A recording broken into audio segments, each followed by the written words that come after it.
So hello guys, welcome back to the channel. So ये जो video है ये थर्ड वीडियो है of obs and gynae series का। सबसे पहली वीडियो में हमने टर्मिनोलॉजी डिस्कस की थी। बेसिकली पहली और दूसरी वीडियो में टर्मिनोलॉजी डिस्कस हुई थी जो कि हमारी मोस्ट इम्पॉर्टेंट है। सबसे पहले आप फर्स्ट वीडियो से स्टार्ट करना, वीडियो फर्स्ट सेकंड थर्ड, इस तरीके से, तभी आपको अच्छे से जो चीज़ें हैं वो क्लियर होंगी। इस वीडियो में हम बात करेंगे बेसिक्स ऑफ प्रेगनेंसी, जो हमें पता होना चाहिए। हमारा ओबीजी जो है उसे स्टार्ट करने से पहले हमें बेसिक चीज़ें बहुत ज़रूरी हैं, क्योंकि यही हमारी हेल्प करती है हमारा बेस बनाने में। हमारा बेस बनेगा तो क्या होगा, फाउंडेशन, मतलब बेस अच्छा होगा तो कहते हैं ना बिल्डिंग अच्छी बनेगी, तो वही आपको ओबीजी समझने में बहुत ज़्यादा आसानी हो जाएगी। यस, हम स्टार्ट करते हैं हमारा बेसिक्स ऑफ प्रेगनेंसी से। जैसे कि सबसे पहले आता है हमारा टोटल ड्यूरेशन ऑफ प्रेगनेंसी। जो हमारा टोटल ड्यूरेशन होता है प्रेगनेंसी का वो कितना होता है, जैसे कि हम बचपन से सुनते हुए आ रहे हैं कि 9 महीने की हमारी प्रेगनेंसी होती है। इसी तरीके से हमें टोटल ड्यूरेशन ऑफ प्रेगनेंसी जो है, अगर मैं मंथ्स में बात करूं तो ये 9 मंथ्स की होती है। 9 मंथ्स प्लस 7 डेज की होती है। अगर वीक्स की बात करूँ तो 40 वीक्स की होती है, और अगर डेज की हम बात करें तो 28 डेज की हमारी जो 280 डेज की जो प्रेगनेंसी है वो होती है। और ये सभी कैलकुलेट की जाती है हमारी from the first day of last menstrual period. मतलब जब भी एक वुमेन का जो मेंस्ट्रुअल साइकिल है, उसका लास्ट मेंस्ट्रुअल साइकिल जब आई थी, उसका जो फर्स्ट डे होगा वहां से ये सब चीजें काउंट होती है। और लास्ट मेंस्ट्रुअल साइकिल को क्या बोलते हैं, एलएमपी, मतलब लास्ट मेंस्ट्रुअल पीरियड। ठीक है, अगर हमें पीरियड ऑफ प्रेगनेंसी निकालना है, जेस्टेशन एज निकालना है, या पीरियड ऑफ एमिनोरिया, कुछ भी निकालना है, ये सभी चीज़ हम first day of last menstrual cycle से कैलकुलेट करते हैं। ठीक है, अब मोस्ट इम्पॉर्टेंट नोट है यहाँ पर, जो यूरिन टेस्ट होता है, जैसे कि नॉर्मली कोई वुमेन हमारी कंसीव करती है तो उसके बाद जो यूरिन टेस्ट होता है वो तभी पॉजिटिव आता है आफ्टर, मतलब जब जो डेट होती है हमारी मेंस्ट्रुअल साइकिल की वो मिस हो गई, उसके बाद ही वो पॉजिटिव आता है। अगर हम उसे पहले टेस्ट करेंगे so it can not be positive. ठीक है, अब जो हमें एलएमपी है, मतलब लास्ट मेंस्ट्रुअल पीरियड से हम एक्सपेक्टेड डेट ऑफ डिलीवरी निकाल सकते हैं, जिसे हम ईडीडी बोलते हैं। मतलब अगर एक वुमेन हमारे पास आती है जिसने कंसीव किया हुआ है, तो हम उसकी डिलीवरी की डेट, मतलब कब उसकी जो बेबी होगा, उसकी जो डिलीवरी होगी वो कब होगी, ये हम कैलकुलेट कर सकते हैं, ईडीडी कैलकुलेट कर सकते हैं बेसिकली हम।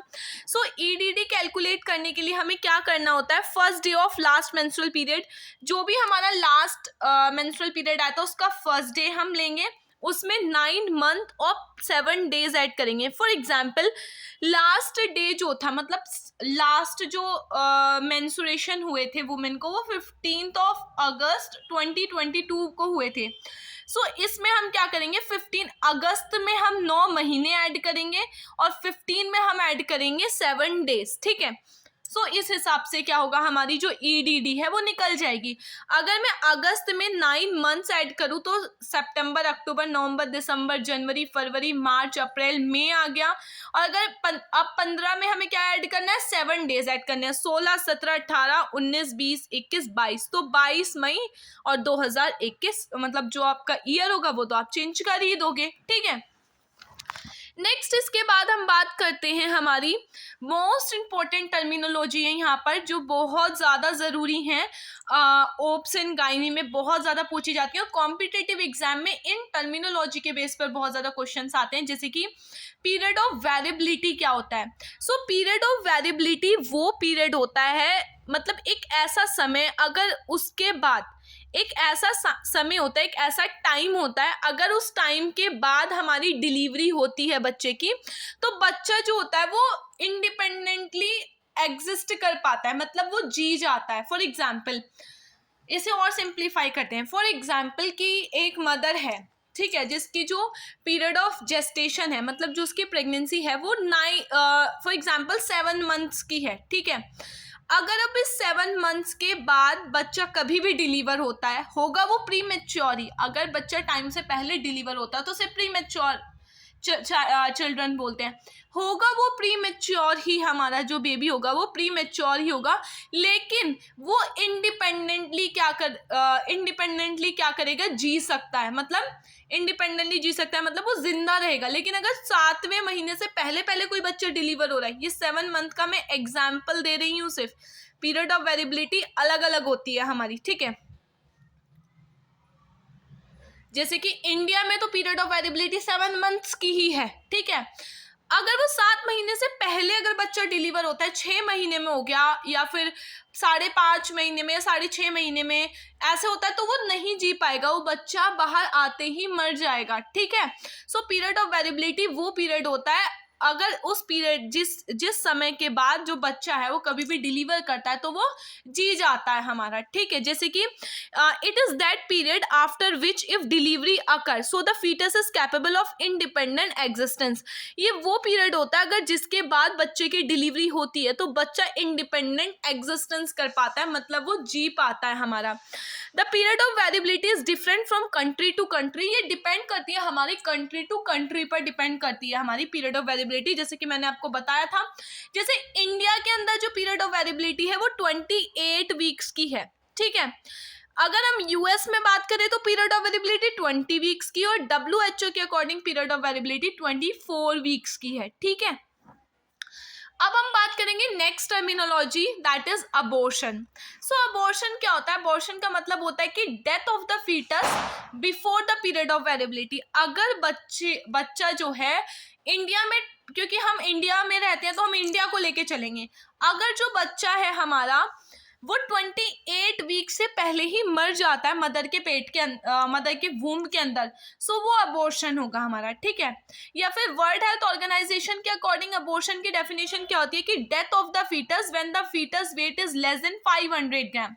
बच्चा उस टाइम पर मर जाना बच्चे का वूम्ब के अंदर ही, मदर के यूट्रस के अंदर ही, जब उसका वेट 500 ग्राम से कम है, ठीक है। नेक्स्ट आता है आईयूडी। आईयूडी को बोलते हैं intra uterine death. So intra uterine death क्या होती है? Death of the foetus after the period of variability. अगर पीरियड ऑफ वेरिएबिलिटी के बाद बच्चा मर रहा है तो वो आईयूडी है, इंट्रा यूट्राइन डेथ है। मतलब अगर 28 वीक्स के बाद बच्चा मर रहा है मदर के वूम्ब के अंदर, ठीक है, तो वो क्या है? आईयूडी है। और 28 वीक से पहले मर रहा है तो वो अबॉर्शन है, ठीक है। स्टिल बर्थ क्या कहते हैं? स्टिल बर्थ क्या होता है? स्टिल बर्थ का मतलब होता है death of the foetus during the process of delivery. Delivery करते करते ही क्या हो गया हमारा, या फिर डिलीवर होते होते, डिलीवरी का प्रोसेस चल रहा था, लेबर का प्रोसेस चल रहा था, उसी टाइम पर बच्चा जो है वो डेड हो गया, खत्म हो गया, दैट इज आईयूडी, ठीक है। नेक्स्ट आता है हमारा अकॉर्डिंग टू, अगर मैं आईयूडी मतलब इंट्रा यूट्राइन डेथ को according to World health Organisation बात करूं, so death of the foetus when the foetus weight is more than 500 grams. बच्चे की डेथ हो जाना उस टाइम पर जब बच्चे का जो वेट होगा वो 500 ग्राम से ज्यादा होगा WHO के अकॉर्डिंग। और अबॉर्शन की डेफिनेशन क्या थी WHO के अकॉर्डिंग? अगर बच्चे का वेट 500 ग्राम से कम है और बच्चा मर रहा है, दैट इज अबॉर्शन। और बच्चे का वेट 500 ग्राम से ज्यादा है, वो फिर भी मर गया, तो that is IUD, intra uterine death, ठीक है। अब नेक्स्ट एक इंपॉर्टेंट क्वेश्चन बता रखा है इसमें, जो कॉम्पिटेटिव एग्जाम्स में बहुत ज्यादा, इंटरव्यू में बहुत ज्यादा पूछा जाता है कि when is the weight of the foetus is 500 gram. बच्चे का वेट 500 ग्राम कब होगा हमारा? So at 22 weeks of pregnancy या फिर 154 डेज पर हमारा जो बच्चे का वेट है वो 500 ग्राम होगा, ठीक है। नेक्स्ट इसमें मैं बात करती हूँ हमारे प्री टर्म डिलीवरी की। नेक्स्ट जो टर्मिनोलॉजी है that is pre term delivery, ठीक है। प्री टर्म डिलीवरी क्या होती है हमारी? अब टर्म डिलीवरी क्या होती है? टर्म डिलीवरी का मतलब होता है कि वो डिलीवरी जो 37 वीक से लेकर के और 41 वीक प्लस 6 डेज के बीच में अगर कभी भी हो रही है, दैट इज टर्म डिलीवरी। मतलब बच्चा जो है वो 37 वीक से लेकर के 41 वीक प्लस 6 डेज के बीच में कभी भी बाहर आ रहा है, दैट इज टर्म डिलीवरी। अगर इससे पहले आ रहा है, मतलब 37 वीक से पहले बच्चा डिलीवर हो रहा है, that is pre term. 42 weeks के बाद अगर बच्चा डिलीवर हो रहा है, दैट इज पोस्ट टर्म, ठीक है। ग्रेविडा क्या होता है? ग्रेविडा का मतलब होता है कि total number of time female become pregnant, कितनी बार एक जो फीमेल है वो प्रेग्नेंट हुई अपनी लाइफ में, दैट इज ग्रेविडा, ठीक है। अब नल्ली ग्रेविडा क्या होता है? नल्ली ग्रेविडा ये है कि any female who has never become pregnant, ऐसी फीमेल जो कभी प्रेग्नेंट नहीं हुई उन्हें नल्ली ग्रेविडा बोला जाता है। प्राइमी ग्रेविडा क्या होता है कि ऐसी फीमेल जिन्होंने सिर्फ एक बार कंसीव किया है। मल्टी ग्रेविडा वो फीमेल्स होती हैं जिन्होंने एक से ज्यादा बार कंसीव किया है, ठीक है। एडोली प्राइमी ग्रेविडा नाम से ही पता चल रहा है, देखो बस ग्रेविडा पता होना चाहिए क्या होता है, बाकी सारी टर्मिनोलॉजी कॉमन सेंस लगा के हम कर सकते हैं। जैसे ग्रेविडा होता है कि टोटल नंबर ऑफ कितनी बार एक फीमेल प्रेग्नेंट हुई, that is gravida. Nalli gravida क्या होता है कि फीमेल एक बार भी प्रेग्नेंट नहीं हुई। प्राइमी ग्रेविडा की फीमेल एक बार प्रेग्नेंट हुई। मल्टी ग्रेविडा के एक से ज्यादा बार वो प्रेग्नेंट हो गई है। एडोली प्राइमी ग्रेविडा क्या होता है कि ऐसी फीमेल ऐसी फीमेल जो पहली बार कंसीव करती हैं आफ्टर 35 ईयर्स, मतलब 35 साल हमारी कंसीव करने की एज होती है एक फीमेल की। अगर वो 35 के बाद कभी भी कंसीव करती है तो जो प्रेगनेंसी होती है वो हाई रिस्क पर होती है। 35 एक लिमिटेड पीरियड ऑफ टाइम होता है प्रेगनेंसी का। सो ऐसी फीमेल जिन्होंने पहली बार ही कंसीव तब किया है जब वो 35 से ज्यादा की हो गई हैं, ठीक है, एज की हो गई हैं। सो वो होता है एडल्टली प्राइमी ग्रेविडा, ठीक है। अब आता है हमारा पैरिटी क्या होता है। पैरिटी का मतलब होता है हमारा number of pregnancy which have gone beyond the period of variability, कि कितनी एक जो फीमेल है उसकी कितनी प्रेगनेंसी वेरिएबिलिटी के पीरियड ऑफ वेरिएबिलिटी से आगे गई है। मतलब इसे मैं बहुत सिंप्लीफाई करके आपको समझाती हूँ। हमने पढ़ा था सबसे पहले हमने वेरिएबिलिटी पढ़ी थी। वेरिएबिलिटी क्या था? एक ऐसा पीरियड था जिसके बाद अगर बच्चा डिलीवर होता है, ये पीरियड जो होता है हमारा डिसाइड करता है हमारा मेडिकल फैसिलिटी कैसी है हमारे कंट्री की, और WHO डिसाइड करता है इंडिया में, ठीक है। सो जो WHO ने डिसाइड किया है इंडिया में, उसके according period of variability 24 days की है, सॉरी 24 वीक्स की है। लेकिन according to government of India जो पीरियड ऑफ वेरिएबिलिटी 28 वीक्स की है। तो हम 28 वीक्स वाली कंसीडर करते हैं क्योंकि हम इंडिया में रहते हैं। सो ऐसी प्रेगनेंसी जो कि 28 वीक के बाद डिलीवर होती हैं उन्हें क्या कहा जाता है? हमारा वेरिएबिलिटी, ठीक है। पैरिटी क्या है? कितनी बार एक फीमेल, अब ऐसा तो नहीं है कि हर एक फीमेल की सारी प्रेगनेंसी 28 वीक्स के बाद तक जाएंगी। क्या पता उसका पहले ही 28 वीक से पहले ही अबॉर्शन हो जाए, या उसने कंसीव किया किसी भी वजह से वो प्रेगनेंसी नहीं रही, ठीक है। तो ऐसी प्रेगनेंसी जो कि 28 वीक्स के मतलब sorry total number of pregnancy एक फीमेल है फॉर एग्जाम्पल, वो अपनी लाइफ टाइम में 5 बार प्रेग्नेंट हुई। 5 में से सिर्फ उसकी जो 3 प्रेगनेंसी है वही हमारी क्या गई? 28 वीक्स के बियॉन्ड गई, मतलब 28 वीक्स तक उसने वो प्रेगनेंसी कंटिन्यू की, ठीक है। तो ऐसी टोटल नंबर ऑफ प्रेगनेंसी जो 28 वीक्स के बाद तक कंटिन्यू हो रही हैं या 28 वीक्स तक कंटिन्यू हो रही हैं, दैट इज पैरिटी। और वो जो 2 प्रेगनेंसी है जो 28 वीक्स तक कंटिन्यू नहीं हो पाई, किसी भी वजह से अबॉर्शन हो गया या कुछ भी फैक्टर है एनीथिंग, उसकी वजह से वो दोनों प्रेगनेंसी नहीं रही, दैट इज कॉल्ड क्या? हमारा वो वेरिएबिलिटी में काउंट नहीं होंगी।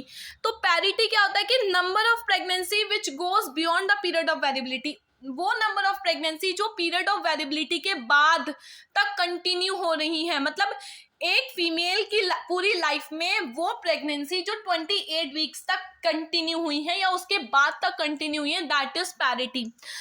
इफ अगर जो फीमेल है वो करंटली प्रेग्नेंट होती है, ठीक है, करंटली प्रेग्नेंट है, तो उसके करंट प्रेगनेंसी को पैरिटी में काउंट नहीं किया जाता, ठीक है। और अगर जो फीमेल है हमारी वो ट्विन प्रेगनेंसी, मतलब ट्विन कंसीव कर रखे उसने, सो उसे सिर्फ और सिर्फ एक ही मतलब प्रेगनेंसी वो एक ही काउंट होगी, लेकिन जो लाइव बर्थ काउंट होंगे वो 2 बच्चे काउंट होंगे, लेकिन प्रेगनेंसी एक ही, क्योंकि भाई एक ही बार तो, अब वो एक बार में 2 बच्चे पैदा कर रही है लेकिन है तो प्रेगनेंसी एक ही हमारी, तो वो एक ही काउंट होगी, ठीक है। नेक्स्ट इसमें हम बात करते हैं नल्ली पैरा। नल्ली पैरा क्या होता है? नल्ली पैरा का मतलब होता है कि none of her pregnancies was variable pregnancy, मतलब कोई भी प्रेगनेंसी जो है फीमेल की वो पीरियड ऑफ वेरिएबिलिटी के बाद बाहर जा ही नहीं पाई। मतलब ऐसी फीमेल जिसकी पूरी लाइफ में एक भी प्रेगनेंसी 28 वीक तक कंटिन्यू नहीं हुई या उसके बाद तक कंटिन्यू नहीं हुई। प्राइमी पैरा क्या होता है, if she has one variable pregnancy, मतलब ऐसी फीमेल जिसकी एक प्रेगनेंसी जो है हमारी वो पीरियड ऑफ वेरिएबिलिटी तक कंटिन्यू हुई है। मल्टी जिसकी एक से ज्यादा जो प्रेगनेंसी है वो पीरियड ऑफ वेरिएबिलिटी तक कंटिन्यू हुई है। ग्रैंड मल्टी पैरिटी का मतलब होता है कि ऐसी फीमेल जिनकी 4 या 4 से ज्यादा प्रेगनेंसी 28 वीक्स तक गई हैं। अगर मैं बहुत सिंपल वर्ड में बोलूँ ना, बहुत याद रखने वाले वर्ड में, कि नल्ली पैरा का मतलब है ऐसी फीमेल जिसने एक भी बच्चे को अभी तक जन्म नहीं दिया। प्राइमी पैरा मतलब जिसने एक बच्चा पैदा कर रखा है। मल्टी पैरा मतलब जिसने एक से ज्यादा कर रखा है। ग्रैंड मल्टी पैरा मतलब जिसने 4 या 4 से ज्यादा बच्चों को जन्म दे चुकी है वो female, that is grand multi para. ठीक है, नेक्स्ट इसमें हम बात करते हैं एंटायर ड्यूरेशन ऑफ प्रेगनेंसी। तो जैसे कि मैंने आपको स्टार्टिंग में ही बताया था, प्रेगनेंसी को अगर मंथ्स में देखेंगे तो वो 9 मंथ्स प्लस 7 डेज की है। अगर हम उसे वीक्स में देखेंगे तो वो 37 to 40 वीक्स तक कंटिन्यू होती है, और अगर उसे हम डेज में देखेंगे तो वो 280 डेज की होती है। इसी तरीके से पूरे 9 महीने जो होते हैं वो ट्राइमेस्टर्स में बांट दिए जाते हैं, first trimester, second trimester and third trimester. ठीक है, इस तरीके से पूरे 9 महीने को बांट देते हैं। जैसे कि जो फर्स्ट ट्राइमेस्टर होता है वो कब से स्टार्ट होता है, अब ये ना 3-3 महीने में बांटा गया। First trimester, first day of last menstrual period, जब भी उस वुमेन के लास्ट मेंस्ट्रुएशन जब भी आए थे, उनका जो फर्स्ट डे था। फॉर एग्जाम्पल जो वुमेन थी उसका जो लास्ट डे था हमारा, वो लास्ट मेंस्ट्रुएशन जो थे वो 15 अगस्त को आए थे। तो 15 अगस्त से स्टार्ट हो जाएगी, काउंट करेंगे हम प्रेगनेंसी को 15 अगस्त से। ठीक है, तो फर्स्ट डे जो होगा हमारे लास्ट मेंस्ट्रुएशन पीरियड का, उससे लेकर के 13 वीक प्लस 6 डेज तक।